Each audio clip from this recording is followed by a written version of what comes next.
ഗുരുവായൂർ ദേവസ്വത്തിന്റെ 16ാമത് ചെയർമാനായി പാലക്കാട് പെരിങ്ങോട്ടുകുറിശി സ്വദേശിയും മുൻ എംഎൽഎയുമായ എ.വി. ഗോപിനാഥ് ചുമതലയേറ്റു. ദേവസ്വം ഭരണസമിതിയിലെ ആദ്യ വനിതാ അംഗമായി എം.യു. ഷിനിജയും സത്യപ്രതിജ്ഞ ചെയ്തു. ഗുരുവായൂർ ക്ഷേത്രം തെക്കേനടയിലെ വൈഷ്ണവം ഓഡിറ്റോറിയത്തിലാണ് ഇരുവരുടെയും സത്യപ്രതിജ്ഞ ചടങ്ങ് നടന്നത്. റവന്യൂ ദേവസ്വം സെക്രട്ടറിയും ഗുരുവായൂർ ദേവസ്വം കമ്മീഷണറുമായ എം.ജി. രാജമാണിക്യം അധ്യക്ഷത വഹിച്ചു. ഗുരുവായൂർ ക്ഷേത്രം ഊരാളനും ദേവസ്വം ഭരണസമിതി അംഗവുമായ മല്ലിശ്ശേരി പരമേശ്വരൻ നമ്പൂതിരിപ്പാട് ചടങ്ങിൽ ഭദ്രദീപം തെളിയിച്ചു.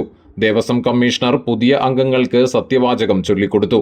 സത്യപ്രതിജ്ഞാ ചടങ്ങിന് ശേഷം ദേവസ്വം കോൺഫറൻസ് ഹാളിൽ ദേവസ്വം ഭരണസമിതി യോഗം കമ്മീഷണറുടെ സാന്നിധ്യത്തിൽ യോഗം ചേർന്നു. ദേവസ്വം ചെയർമാനായി എ.വി. ഗോപിനാഥന്റെ പേര് ഭരണസമിതി അംഗം സി. മനോജാണ് നിർദ്ദേശിച്ചത്. ഭരണസമിതി അംഗം കെ.എസ്. ബാലഗോപാൽ പിന്താങ്ങി. തുടർന്ന് രേഖകളിൽ ഒപ്പുവെച്ച് ചെയർമാനായി എ.വി. ഗോപിനാഥ് ചുമതലയേറ്റു.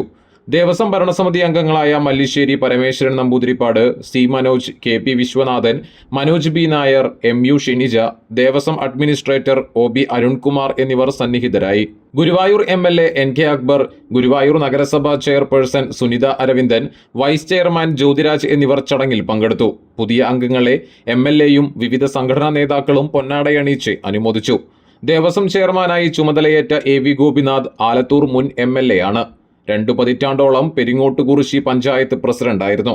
പുതിയ ദേവസ്വം ഭരണസമിതി അംഗമായി ചുമതലയേറ്റ എ.യു. ഷിനിജ കൊടുങ്ങല്ലൂർ പുല്ലൂറ്റ് സ്വദേശിയാണ്. ദേവസ്വം ഭരണസമിതിയിലെ ആദ്യ വനിതാ അംഗം എന്ന പ്രത്യേകത കൂടിയുണ്ട്. മുൻ കൊടുങ്ങല്ലൂർ നഗരസഭാ ചെയർപേഴ്സണായിരുന്നു ഷിനിജ.